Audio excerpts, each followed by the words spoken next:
In the quaint village of Chipping-Cleghorn, a widow's haunting Christmas letters arrive like omens, filled with secrets, regrets, and a chilling farewell.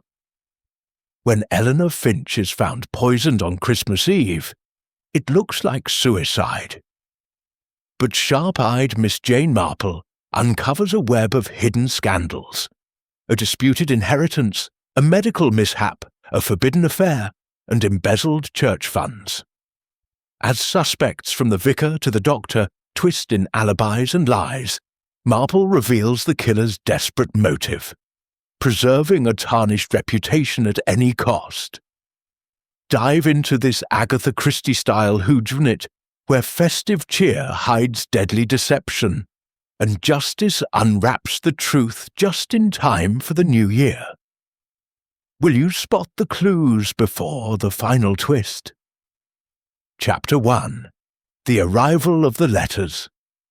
The village of Chipping-Cleghorn lay in the heart of the English countryside, a cluster of thatched cottages and ancient stone buildings that seemed to have grown organically from the earth itself. In mid-December, a thin veil of frost transformed the landscape into a picture of serene beauty, with icicles dangling from eaves like forgotten ornaments, and the bare branches of oaks etched sharply against the pale sky. The days were short, the light fading early into a soft twilight, and the inhabitants moved with the purposeful rhythm of those preparing for the Yuletide season. Shops displayed sprigs of holly in their windows. The baker's oven exhaled warm clouds of spice-laden steam, and from the old church tower came the muffled peals of bells practicing for the midnight service. It was into this idyllic scene that Miss Jane Marple had arrived, her small suitcase in hand, to spend the holidays with her dear friends, Colonel Lucius Bantry and his wife Dolly. Gossington Hall, their rambling Georgian residence on the outskirts of the village, welcomed her with its familiar comforts: polished oak floors, roaring fires in every grate, and the faint aroma of beeswax from the antique furniture. Miss Marple, with her fluffy white hair and deceptively mild blue eyes, had gladly accepted the invitation. The winters in her own home grew harsher with each passing year, and the company of the Bantrys offered a pleasant diversion from solitude. Besides, she had always found that village life, even in a place as unassuming as Chipping-Cleghorn, held its share of quiet dramas, those subtle undercurrents of human behaviour that she observed with the keenness of a lifelong student. The Bantrys were delighted to have her. Colonel Bantry, who retired from the army and now devoted to his garden and his golf, greeted her at the station with his usual bluff heartiness. "Jane, my dear, just in time for the festivities. Dolly's been baking up a storm, plum puddings that could sink a battleship." Dolly Bantry, a lively woman with a penchant for colourful scarves and impulsive schemes, enveloped Miss Marple in a warm embrace. "We've missed you terribly, and you'll never guess. The village is all abuzz with the most peculiar goings-on. But come, let's get you settled with a cup of tea." As Miss Marple unpacked in the guest-room overlooking the frosted lawns, she reflected on the unchanging nature of such places. Chipping-Cleghorn was much like any other rural enclave, a tapestry of intertwined lives where everyone knew everyone else's business or thought they did. The postman cycled his rounds with predictable punctuality, the milkman left bottles on doorsteps at dawn, and the local gossip flowed as steadily as the brook that wound through the meadows.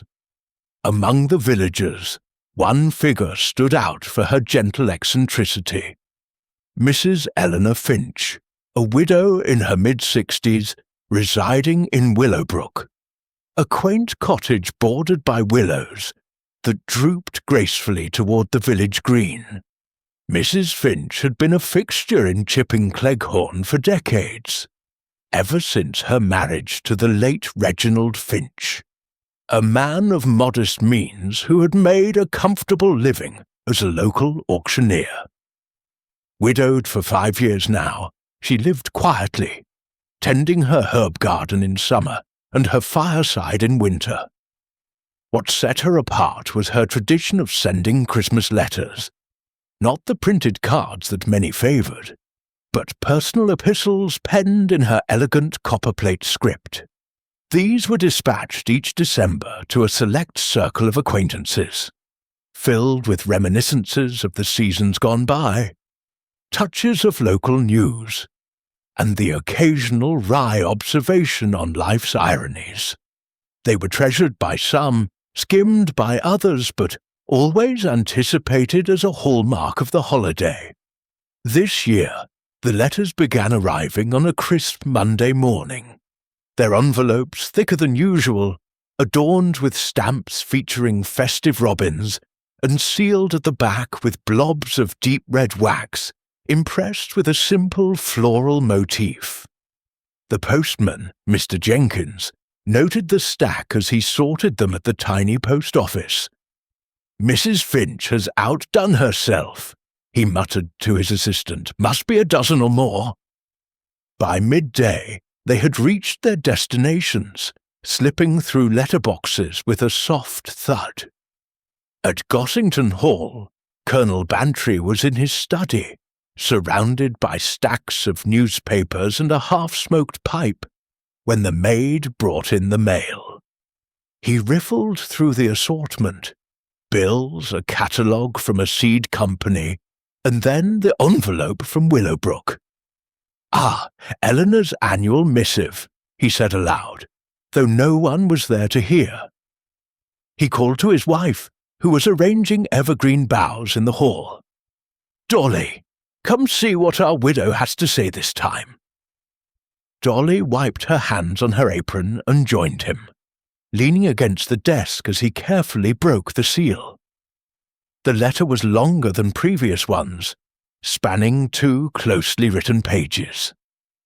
It began with the customary pleasantries, wishes for a Merry Christmas, comments on the unseasonably cold weather, and a fond memory of last year's carol concert.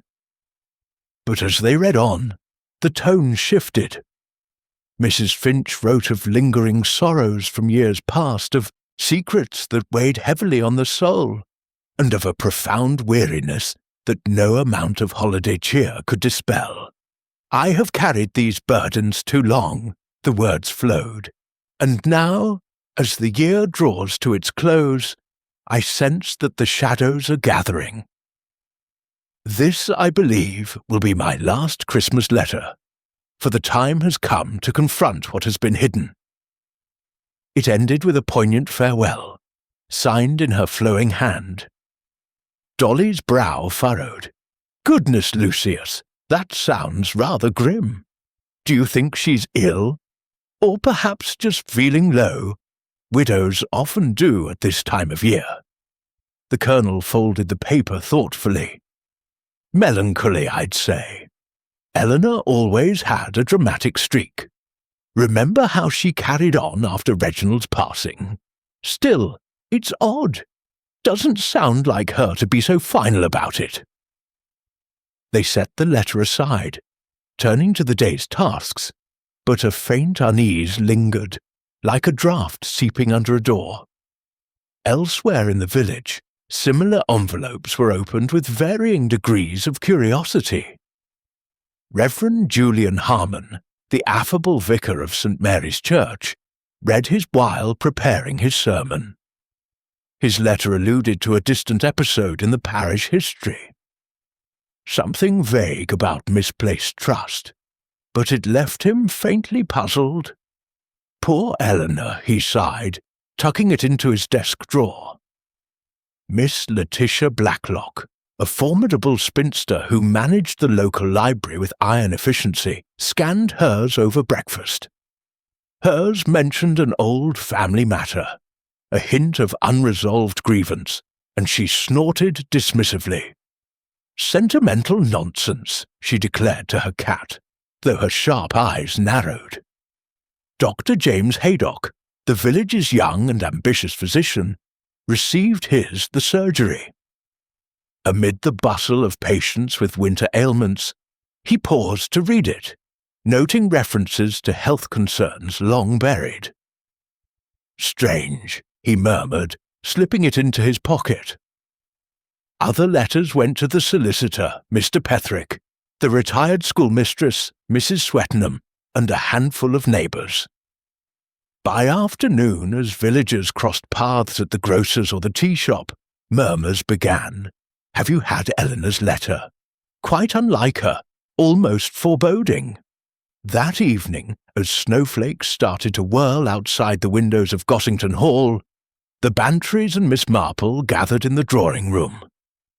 A log fire crackled merrily, casting flickering shadows on the walls adorned with family portraits.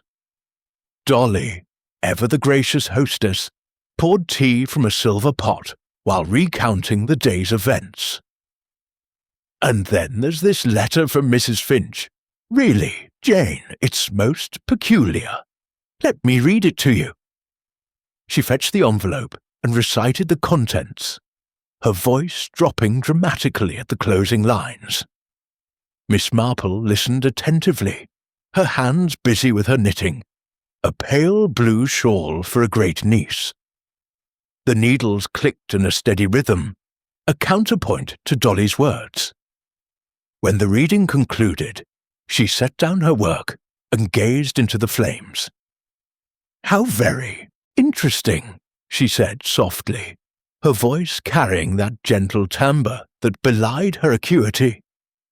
"Letters can be such revealing things, can't they?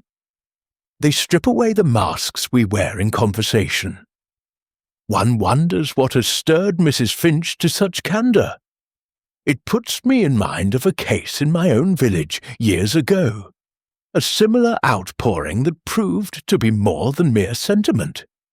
The Bantrys pressed for details, but Miss Marple only smiled enigmatically. Outside, the night deepened, and the first whispers of intrigue settled over Chipping Cleghorn like the falling snow. Chapter 2. The discovery at Willowbrook Christmas Eve in Chipping Cleghorn broke with a brilliance that belied the tragedy to come. The sun rose low and golden, gilding the frost-rimed fields and turning the village into a sparkling tableau from a holiday card. Chimneys puffed lazy smoke into the still air, carrying the scents of wood fires and baking bread. Children, bundled in scarves and mittens, darted across the green, their laughter echoing as they practiced snowball throws with handfuls of powdery snow. In the shops, last-minute shoppers haggled over geese and ribbons, while the church organist rehearsed hymns that floated faintly on the breeze. It was a day steeped in anticipation, the kind where ordinary folk paused to exchange greetings, their breaths visible in the crisp chill. At Willowbrook, however, the morning unfolded in eerie silence. The cottage, with its diamond-paned windows and climbing ivy, now brittle with ice, stood apart from the bustle, its garden gate creaking slightly in the wind. Amy Carter, the young maid who came daily from her parents' home nearby, approached at her customary hour of 8 o'clock. She was a sturdy girl of 19, with rosy cheeks and a practical manner, employed by Mrs. Finch for the past 2 years to handle the heavier chores, scrubbing floors, tending the stove, and preparing simple meals. Amy carried a basket of fresh eggs and milk, humming a carol under her breath as she pushed open the gate. The front door was unlatched, which struck her as odd. Mrs. Finch was meticulous about locks, especially in winter when tramps occasionally wandered the lanes. "Mrs. Finch, it's Amy," she called, stepping into the dim hallway. The house felt unnaturally cold, the air stagnant without the usual warmth from the kitchen fire. She set down her basket and ventured further, her footsteps echoing on the flagstone floor. The parlour door stood ajar, and peeking in, Amy's heart lurched. There sat her mistress in the high-backed armchair by the hearth, her head lolled to one side, hands limp in her lap. The fire had burned to ashes, and a thin film of frost etched the inside of the window panes. "Mrs. Finch, are you unwell?" Amy whispered, approaching tentatively. The widow's face was ashen, her lips tinged blue, eyes fixed in a vacant stare. A glass tumbler lay overturned on the side table, its contents spilled in a dark stain across the polished wood. Beside it, an open bottle of sherry gleamed in the weak light filtering through the curtains. Amy touched the cold hand and recoiled with a gasp. Panic rising, she bolted from the room and out into the street, her screams piercing the morning calm. "Help! Oh God, help, Mrs. Finch! She's dead!" Neighbours converged swiftly. Old Mr. Edgell from the adjacent cottage was first, his pipe still clenched in his teeth. He entered Willowbrook with Amy, confirming the grim sight before sending a boy running for Dr. Haydock. The doctor, a tall man in his 30s with a brisk efficiency honed by years of rural practice, arrived on his bicycle within minutes, his medical bag slung over his shoulder.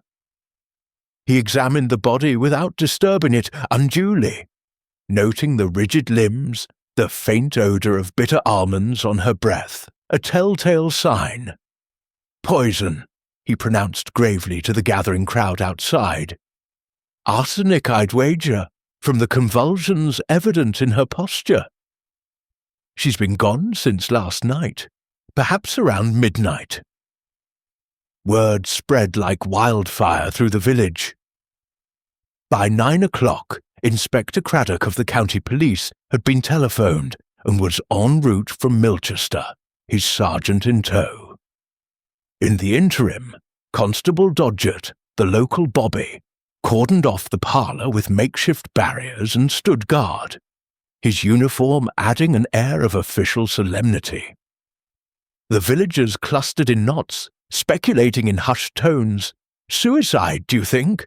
Those letters she sent, full of despair. Or an accident. She kept rat poison in the shed for the vermin. Nay, murder more like. Who'd want to harm poor Eleanor?" At Gossington Hall, the Bantrys learned of the news over breakfast. The colonel, midway through his kippers, set down his fork as the housemaid burst in with the tale. "Dead?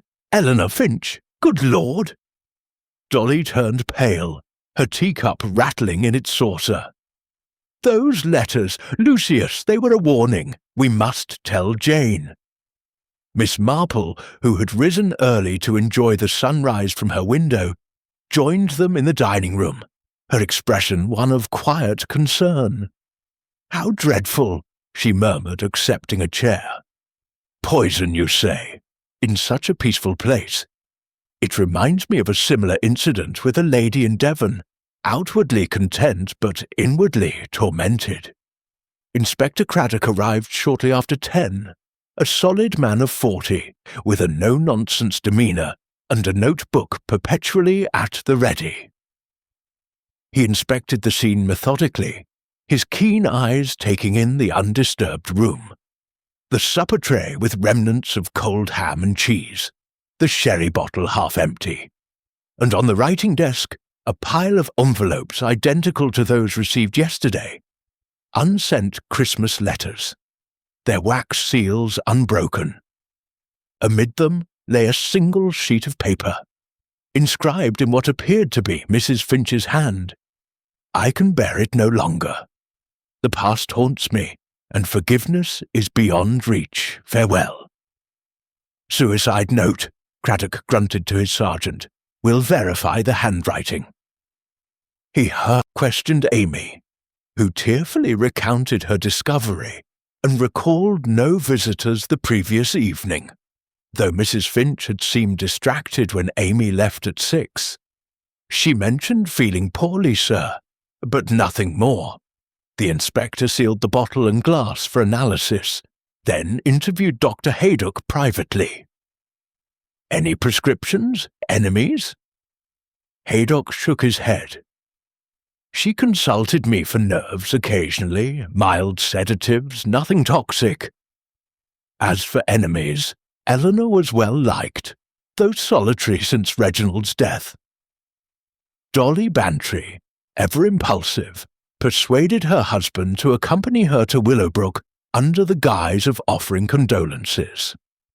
Miss Marple tagged along discreetly, her woolen shawl draped over her shoulders. Craddock, recognizing the Colonel's local standing, allowed them a brief glimpse.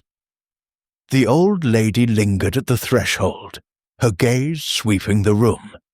"Such a composed setting," she observed softly to Dolly. "The chair positioned just so, the spill contained. One might almost think it staged." She noted the faint footprints on the rug, dried mud, perhaps from boots, and the way the curtains were drawn unevenly, as if hastily adjusted. As noon approached, the body was removed to the mortuary, and Willowbrook was locked under police seal. The village's festive spirit dimmed. Carolers cancelled their rounds, and families drew curtains early. Back at Gossington Hall, over a sombre luncheon, Miss Marple shared her thoughts. Poison is a coward's weapon, often chosen by those who wish to avoid confrontation. But why the letters first? To unburden the soul, or to point fingers? The Bantrys pondered this, unaware that the inspector's inquiries were already uncovering discrepancies. The arsenic traced not to the shed, but possibly to a fresh source, and whispers of recent arguments with certain villagers. By evening, as candles flickered in windows for the midnight mass, suspicion hung heavy. Arthur Finch, the nephew, was wired in London, his arrival expected on the morrow. Reverend Harmon offered prayers for the departed, his voice trembling slightly. Dr. Haydock returned to his surgery, troubled by a half-remembered consultation.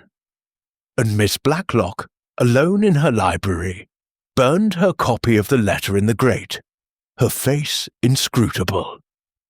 The discovery at Willowbrook had shattered the Yuletide peace, revealing fractures beneath the village's placid surface, fractures that Miss Marple, with her unerring insight, was already beginning to trace. Chapter 3. Shadows from the Past. Christmas Day in Chipping Cleghorn dawned under a leaden sky, the earlier sparkle of frost dulled by an overcast that promised more snow. The village stirred reluctantly, the usual joy of the season tempered by the shadow of death at Willowbrook. Church bells rang out for the morning service, but attendance was sparse, with many families opting for quiet observances at home.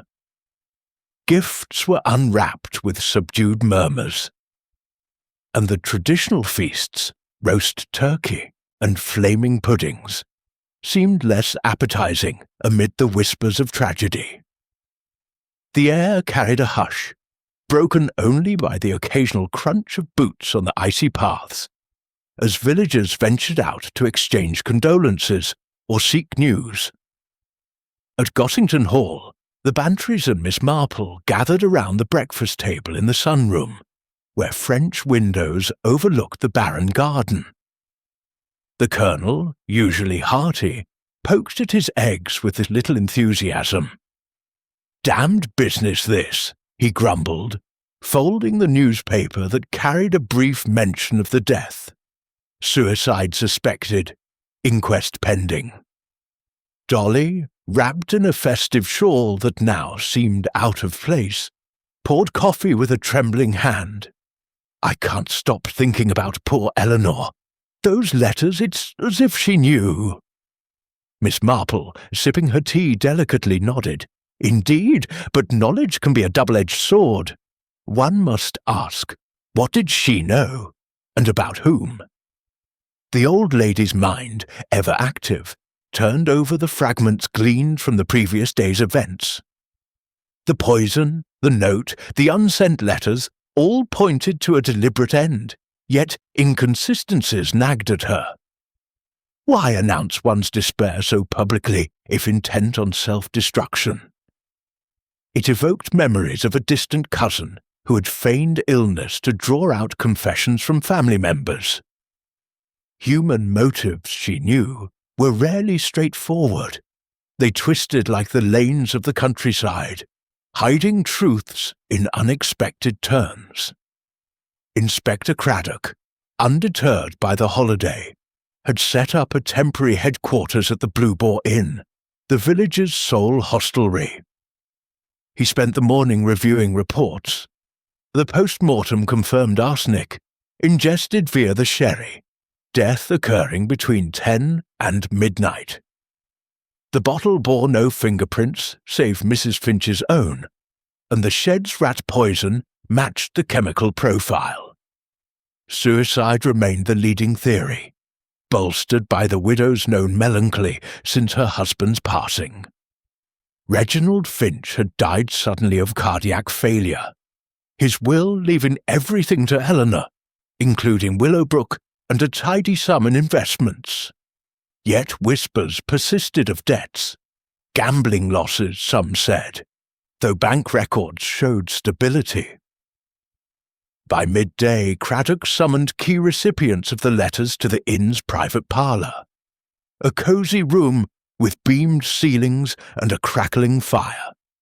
Reverend Harmon arrived first, his clerical collar slightly askew, face etched with worry. "A terrible loss," he intoned, accepting a chair.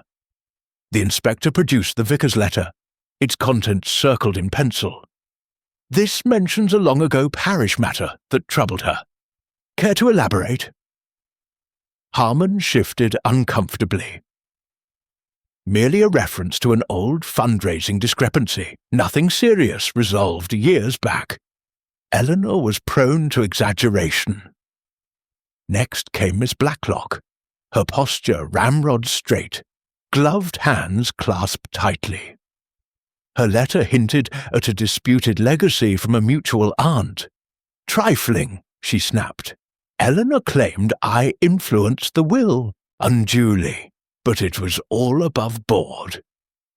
Dr. Haydock followed, composed but pale. His missive alluded to a professional lapse. "She consulted me about Reginald's treatment," he admitted, "implied I missed signs of his heart condition, but autopsy confirmed natural causes, no negligence." As the interviews progressed, a pattern emerged. Each letter touched on personal vulnerabilities, stirring unease without outright accusation. Mrs. Swettenham, the retired schoolmistress and Eleanor's closest confidant, arrived teary-eyed. "We shared tea just days ago. She seemed burdened, spoke of regrets from her youth, a romance broken off abruptly." Craddock pressed. "Any names?" Mrs. Swettenham hesitated. "Only that it involved someone still in the village." Meanwhile, at Gossington Hall, Dolly received a visit from Amy Carter, the maid, who came seeking solace. "Miss, I can't believe it," Amy sobbed, twisting her apron. "Mrs. Finch was kind, gave me extra for Christmas, but lately she locked doors early, as if afraid." Miss Marple, overhearing from the adjoining room, invited the girl in. "Tell me, child, did she receive any unusual post? Or visitors?" Amy recalled a parcel arriving the week prior, unmarked, containing old photographs, which Mrs. Finch burned immediately. "She looked shaken, ma'am." This detail intrigued Miss Marple. Photographs, windows to the past, often revealing more than words. She recalled a similar case involving anonymous snapshots that unravelled a blackmail scheme. Excusing herself, she donned her coat and ventured into the village, her steps careful on the slippery paths. At the post office, Mr. Jenkins proved forthcoming. Mrs. Finch posted those letters herself, all at once, seemed in a hurry. A stroll past Willowbrook revealed little, the police seal intact, but nearby in the churchyard, she paused by Reginald's grave, its stone weathered but clean. Arthur Finch arrived that afternoon on the delayed London train, a lanky young man in his 30s with artistic dishevelment, rumpled coat, paint-stained fingers. Met by Craddock at the station, he expressed shock. "Aunt Eleanor wired me last week, sounded cheerful, planning a visit to my studio." His alibi, an evening with fellow artists, verifiable by witnesses. Yet, under questioning at the inn, he admitted financial straits. "She helped with loans occasionally, but I never pressed. We argued once about inheritance, but that was ages ago." As dusk fell, snowflakes resumed their dance, blanketing the village in white. Back at Gossington Hall, Miss Marple shared her findings over sherry, ironically untouched by most. "The past is the key," she mused. "These letters are like echoes, rebounding from old walls. Consider the photographs, destroyed to protect or to conceal," Dolly gasped. "Blackmail," the Colonel harumphed. "Sounds like it, but who?" That evening, another piece surfaced. Mr. Petherick, the solicitor, called on Craddock with his letter, which referenced a contested codicil in Reginald's will. "Eleanor suspected forgery," he confided, "but my records are impeccable." The inspector noted the growing web, motives sprouting like weeds. Miss Blacklock, spotted arguing with Mrs. Finch over a shared fence mere days before, now claimed it was trivial. Reverend Harmon's parish records, when checked discreetly, showed minor irregularities long buried. Miss Marple, knitting by the fire, pieced it together mentally. "Fear breeds desperation," she said softly to the pantries, "like the gardener's boy who stole tools to cover his tracks, each act compounding the next." Outside, the night deepened, the village lights twinkling like wary eyes. Shadows from the past lengthened, drawing the noose of suspicion tighter around Chipping Cleghorn's secrets. Chapter 4. The Gathering Storm. Boxing Day in Chipping Cleghorn carried a deceptive calm, the heavy snowfall of the previous night muffling sounds and blanketing the village in pristine white. Footpaths were trodden anew, smoke curled lazily from chimneys, and the occasional sleigh bell jingled as farmers delivered milk. Yet beneath this wintry veneer, tension simmered like a pot on a low flame. The church service had been brief, the vicar's sermon on forgiveness delivered with unusual fervour, and villagers exchanged glances laden with unspoken questions. The death at Willowbrook loomed large, transforming casual greetings into probing inquiries. "Heard anything new from the police?"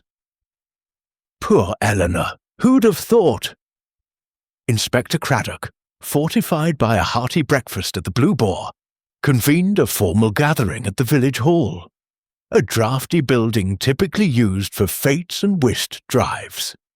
He had summoned the principal figures mentioned in the letters: Reverend Harmon, Miss Blacklock, Dr. Haydock, Mrs. Swettenham, Arthur Finch, and a few others whose names surfaced in preliminary talks. The hall's wooden chairs were arranged in a semicircle, a trestle table at the front bearing notebooks, and the ominous sherry bottle, now evidence. Craddock stood at the podium, his sergeant flanking him. As the group filed in, shaking snow from their boots. "Ladies and gentlemen," Craddock began, his voice echoing slightly, "we're treating Mrs. Finch's death as suspicious. The arsenic was deliberate, no accident. Each of you received a letter from her, hinting at personal matters. I need full accounts." The room grew still, the only sound the ticking of the wall clock.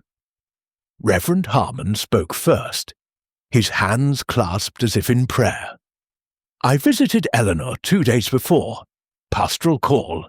She mentioned that old parish issue again, but we parted amicably." Craddock leaned forward. "And your whereabouts Christmas Eve?" The vicar hesitated. "At the vicarage, preparing the service. My wife can confirm." Miss Blacklock, seated rigidly, followed. "I saw Eleanor last week, over that silly boundary dispute. Heated words, yes, but resolved. Her alibi, hosting a small gathering at her home, attested by guests. Dr. Haydock admitted prescribing tonics but denied access to poisons. My surgery stocks arsenic for rare treatments under lock." He claimed to have been on house calls that night, logs supporting his movements. Arthur Finch, fidgeting with his cufflinks, reiterated his London stay, though Craddock noted the train schedules allowed for an earlier arrival. "I swear, Inspector, I'd no reason to harm her." Mrs. Swettenham, dabbing her eyes with a lace handkerchief, revealed more. "Eleanor confided in me about a letter she received, an anonymous one stirring up that youthful affair. She thought it blackmail." This was new. Craddock jotted furiously. "Description? Plain envelope, typed words. She burned it, fearing scandal." The gathering devolved into murmurs, alibis cross-checked against neighbours' sightings. One discrepancy. A farmer recalled seeing a figure near Willowbrook around dusk, cloaked, unidentifiable. At Gossington Hall, Dolly Bantry paced the drawing room, her festive decorations now seeming mocking. "It's all so tangled, Jane, like one of those novels." Miss Marple, ensconced in an armchair with her knitting, looked up. "Novels often mirror life, my dear. Consider the motives: greed, fear, revenge. They cluster like storm clouds." The Colonel, poring over a map of the village, suggested a walk to clear heads. Miss Marple agreed, bundling up against the cold. Their stroll led past the hall, where the meeting dispersed. Spotting Craddock, Dolly waved him over. "Any progress?" The inspector, rubbing his hands for warmth, shared sparingly. "Alibis hold loosely. Holiday chaos masks much." Miss Marple inquired gently about the anonymous letter. "Burned, but perhaps remnants in the grate." Craddock's eyes sharpened. He hadn't thought of that. A search of Willowbrook later yielded charred scraps, words like pay and silence discernible. As afternoon waned, fresh revelations emerged. Amy, the maid, recalled overhearing a phone call days prior, Mrs. Finch arguing heatedly, mentioning inheritance. Arthur re-questioned, confessed to requesting funds but denied threats. Miss Blacklock's wartime activities surfaced via gossip. Ration coupons traded illicitly, Eleanor aware. "She threatened to report me," Miss Blacklock admitted under pressure, "but I laughed it off." Dr. Haydock faced scrutiny over Reginald's death certificate, signed hastily, some claimed. "Routine," he insisted, though records showed an unusual haste. Reverend Harmon's fund mishandling proved minor embezzlement, covered by anonymous donations, perhaps from Eleanor herself. The vicar broke sweat. A youthful error, forgiven long ago. By evening, as lamps were lit and families gathered for cold suppers, the storm gathered force. A neighbour reported seeing Dr. Haydock's car near Willowbrook that night. explained as a detour. Arthur's artist's alibi cracked. One friend admitted uncertainty about times. Mrs. Swettenham produced a locket from Eleanor, inside a faded photo of a young man resembling the vicar in his seminary days. Miss Marple, back by the fire, unravelled threads mentally. "It's the timing," she confided to the Bantries. "Letters sent to provoke reactions, then death strikes, like baiting a trap." Dolly shivered. "Who set it?" The old lady's eyes twinkled faintly. Perhaps the victim herself, or the one most threatened by exposure. Night fell, winds howling, carrying whispers of accusation. Craddock pondered leads at the inn, unaware that the gathering storm would soon break, revealing the heart of the deception in Chipping Cleghorn's snowbound lanes. Chapter 5. Unravelling Threads. The days following Boxing Day merged into a monotonous procession of grey skies and relentless inquiries. As if the weather itself conspired to mirror the village's mood. Snow turned to slush underfoot, and Chipping Cleghorn's inhabitants went about their routines with a wariness that bordered on paranoia. Doors that once stood open now latched firmly, and conversations at the tea shop veered from weather to wary speculation. Inspector Craddock, billeted at the Blue Boar, worked tirelessly, his notebook filling with timelines and contradictions. The inquest had been adjourned pending further evidence, but pressure mounted from the county superintendent for a swift resolution. Focus sharpened on Arthur Finch, the artistic nephew whose bohemian charm masked a precarious existence. Craddock's sergeant, delving into railway records, uncovered a forgery. Arthur's ticket stub claimed a late arrival, but witnesses placed him alighting from an earlier train, shrouded in a heavy overcoat against the chill. Confronted in the inn's parlour, Arthur slumped in his chair, his face draining of colour. "All right, I came sooner," he confessed, voice cracking. "Needed to speak with Aunt Eleanor privately, about funds for my exhibition.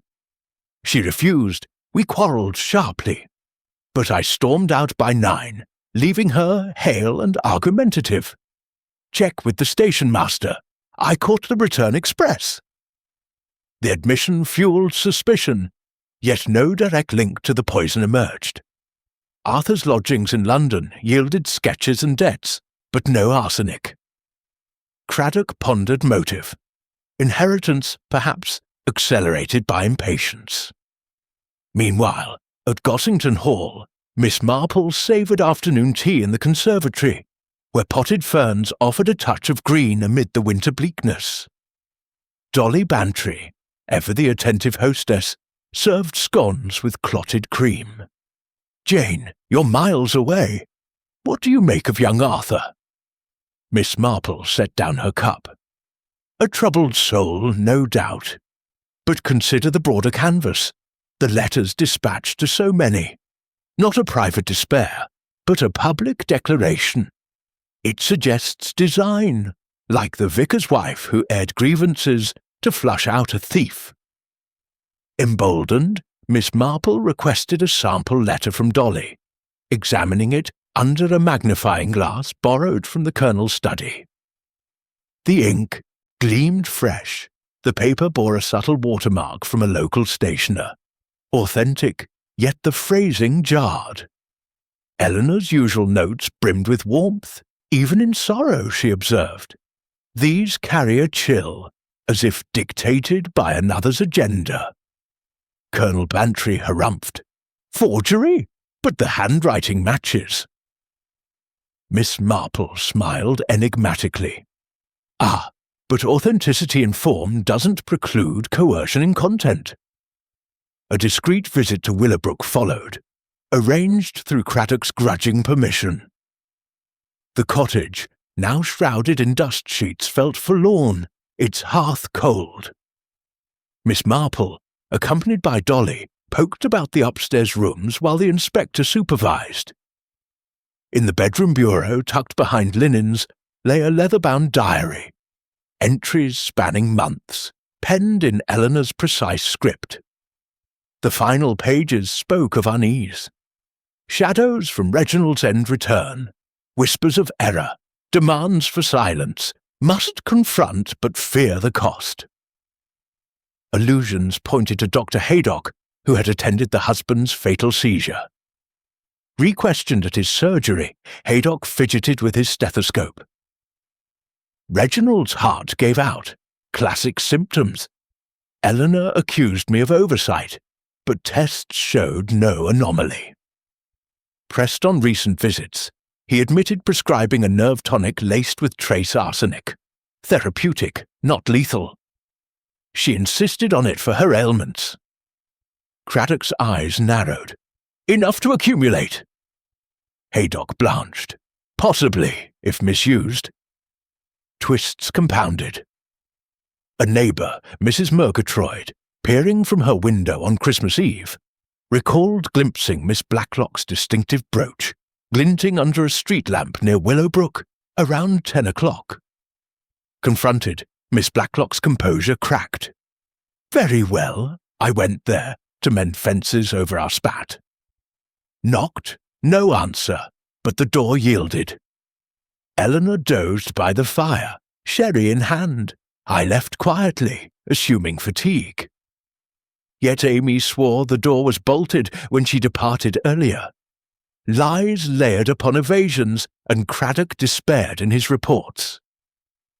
Everyone conceals something, he confided to his sergeant over ale. Miss Marple, however, found clarity in the chaos. Strolling the village with Dolly, she paused by the frozen brook. It's unravelling now, like knotted yarn. Pull one thread, the anonymous note, and others loosen. Back at the hall, she cross-referenced diary dates with letter postings. A pattern, escalations after Haydock's visits, Harmon's calls. Mrs. Swettenham, revisited, divulged a confidence. Eleanor's affair had been with a married man, clues suggesting the vicar, whose missionary posting aligned with her youth abroad. As evening drew in, lamps casting long shadows, Craddock unearthed a vial in Haydock's wastebin, arsenic residue. The doctor claimed disposal of outdated stock. Arthur's fingerprints appeared on the sherry bottle, explained by an earlier gift. Miss Blacklock's brooch, examined, bore a scratch matching Willowbrook's door latch. Threads tangled anew, but Miss Marple, over cocoa, confided to the Bantries, motives abound, but method reveals the hand. Poison requires intimacy, or opportunity seized. The inspector, calling late, shared frustrations. Alibis erode, but proof eludes. Miss Marple nodded sagely. Patience, dear inspector, the web tightens. Outside, the wind whispered through bare branches, carrying portents of revelation, as Chipping Cleghorn braced for the storm's peak. Chapter 6. The Revelation.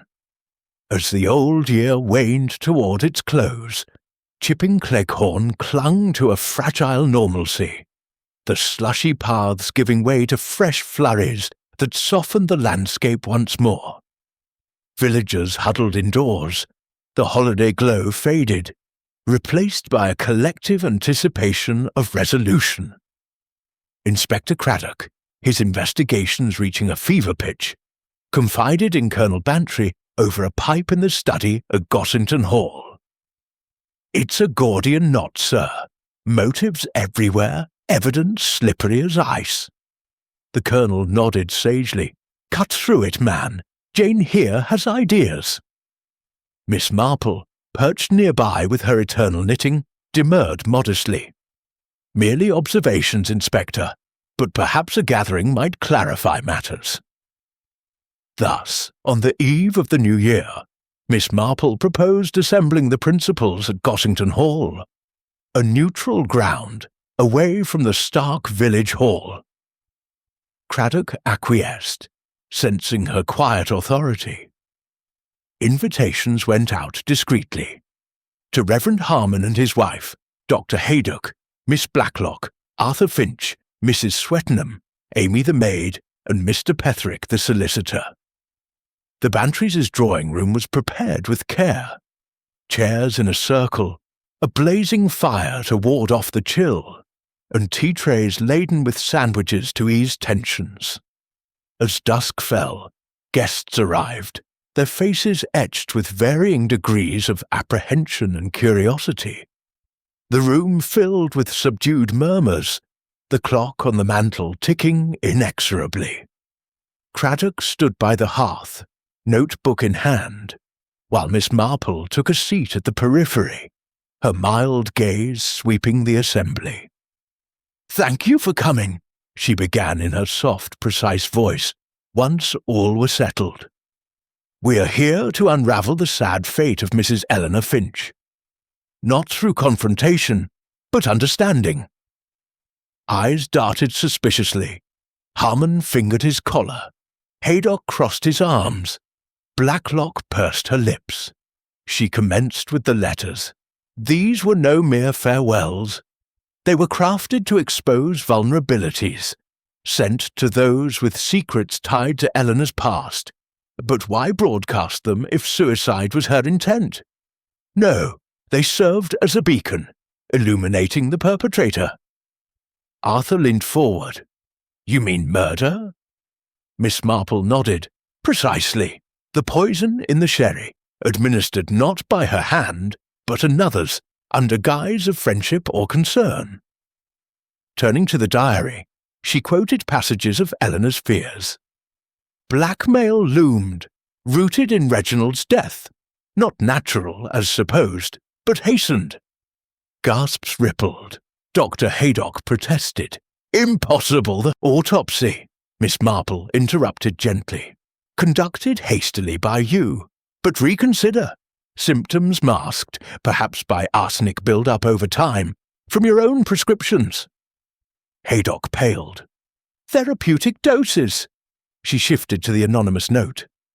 "Burned, but its echoes in the letters.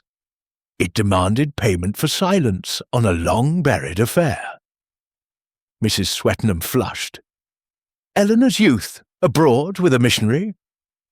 Eyes turned to Reverend Harmon, who mopped his brow.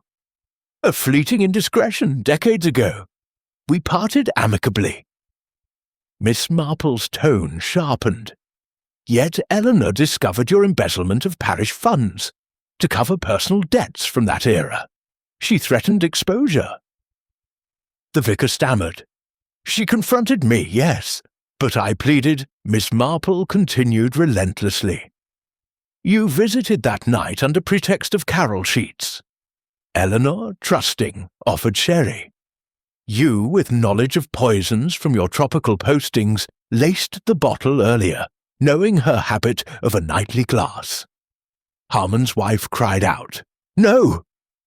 But the vicar slumped, defeated. Evidence mounted, footprints matching Harmon's galoshes, found preserved in a sheltered alcove, the forged suicide note, scripted in a hand mimicking Eleanor's but with clerical flourishes, a looped G unique to his sermons. The wax seal, Miss Marple noted, producing a sample. Yours lacks the hairline crack in her stamp, overlooked in haste, Craddock interjected, and the anonymous letter. Your typewriter at the vicarage matches the fragments. Harmon broke then, voice hoarse. It was panic. Eleanor demanded restitution for the funds, threatened my position, my marriage. I sent the note to frighten her into silence, but she grew bolder, writing those letters. I couldn't let it ruin me. He admitted slipping the poison during a prior visit, timing it for accumulation, then ensuring her solitude on Christmas Eve. The room exhaled collectively. Arthur shook his head in disbelief. Miss Blacklock muttered about justice. Craddock stepped forward, handcuffs ready. Reverend Julian Harmon, You're under arrest for the murder of Eleanor Finch." The vicar rose unsteadily, his wife's sobs the only sound as he was led away. In the ensuing quiet, Miss Marple addressed the group. "Evil sprouts from small seeds, indiscretion, greed, but truth prevails." Dr. Haydock cleared his throat. "My prescriptions. Innocent aids, though unwise in excess." Miss Blacklock nodded grudgingly. "The boundary dispute. Petty in retrospect." As guests departed into the snowy night, fireworks distant harbingers of the new year, the Bantrys turned to Miss Marple. Dolly embraced her. "Brilliant, Jane!" The Colonel poured brandy. "How did you see it?" She smiled faintly. "Human nature, my dears, like the curate's egg, good in parts but spoilt by one flaw." Outside, the village slumbered, its secrets laid bare, ready for renewal. Chapter 7. A Quiet Epilogue. With the arrest of Reverend Harmon, a palpable sense of release settled. Over Chipping Cleghorn, as if the village had collectively exhaled a breath held too long, the new year arrived not with fanfare, but with a gentle thaw, the snow melting into rivulets that trickled along the lanes, washing away the last vestiges of winter's grip. Fireworks from distant towns had punctuated the midnight hour, but here the celebrations were muted, families toasting quietly by their hearths, reflecting on the fragility of trust in a close-knit community. The church stood silent, its pulpit temporarily filled by a visiting curate, while whispers of the vicar's fall from grace circulated in subdued tones at the grocer's and the post office. Inspector Craddock wrapped up his inquiries with efficient dispatch, the county force commending his handling of what had proven a cunning deception. Harmon's confession, detailed in the police reports, laid bare the sequence. The anonymous threat to cow Eleanor into silence, the gradual poisoning masked as medicine, the final visit to ensure the deed. The forged note, penned in a moment of cold calculation, had nearly sealed the illusion of suicide. Yet, as Craddock confided to Colonel Bantry over a farewell cigar at Gossington Hall, "It was the old lady's insight that cracked it. Those seals, the phrasing, devilish clever." The Colonel chuckled. "Jane's got a mind like a steel trap. Don't underestimate the knitting brigade." Miss Marple, for her part, prepared to depart, her visit extended by the drama, but now drawing to a close. She packed her modest belongings in the guest room, folding the completed shawl with satisfaction. Dolly Bantry assisted, her energy restored. "Jane, you've saved the village from itself. Without you, we'd have buried Eleanor as a suicide, and Harmon would preach on Sundays still." Miss Marple shook her head gently. "Not I, my dear. Merely observation. Evil reveals itself in inconsistencies, like a dropped stitch in a pattern. One tugs, and the whole unravels." The loose ends tied neatly. Arthur Finch inherited Willowbrook, the will uncontested now that suspicions of forgery, planted by Harmon to muddy waters, were dispelled. He arrived from London with plans to convert a room into a studio, vowing to honour his aunt's memory with a memorial plaque in the garden. She deserved peace, he told Miss Marple during a brief call at the hall. "I'll plant willows anew." Dr. Haydock, cleared of malice but chastened by his lax prescriptions, implemented stricter protocols at his surgery, earning nods of approval from patients.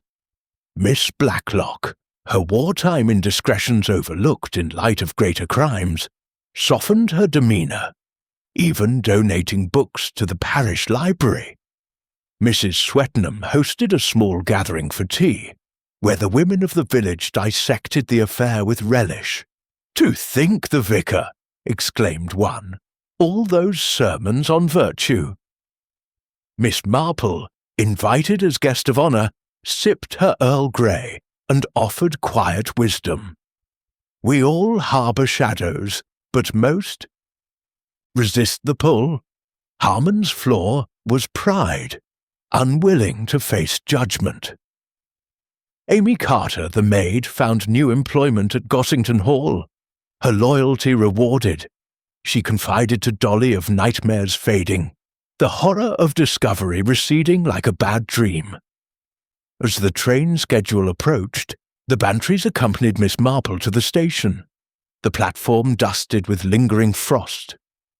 Colonel Bantry carried her case, grumbling good-naturedly about the cold. "Come back soon, Jane, without murders preferably." Dolly embraced her warmly. "You've taught us to see beyond the surface." Miss Marple's blue eyes twinkled. "The surface is deceptive, like calm waters hiding currents, but kindness endures. Remember that." The train chugged in, steam billowing in the crisp air. Boarding, Miss Marple waved from the window as the village receded. Cottages, church spire, the green, now bare but promising spring. In her compartment, she opened a book but found her thoughts wandering to human frailties. Eleanor Finch, a woman of quiet strength, undone by another's desperation. Harmon, a man of the cloth twisted by fear. It echoed cases from her past, the banker who embezzled for love, the spinster who poisoned for inheritance. Patterns repeated, yet each unique in its tragedy. Back in Chipping Cleghorn, life resumed its rhythm. The new vicar arrived, sermons focusing on redemption. Willowbrook's lights glowed anew under Arthur's care. And in the evenings, as lamps flickered against the dark, villagers paused to appreciate the ordinary, the warmth of home, the bond of neighbours. Evil had visited, but justice had prevailed, leaving the community wiser, if scarred. Miss Marple, arriving home to her own cottage, lit a fire and reflected. Another chapter closed, she murmured to her cat. The world turned, weaving new tales, but for now, peace reigned in Chipping Cleghorn and beyond.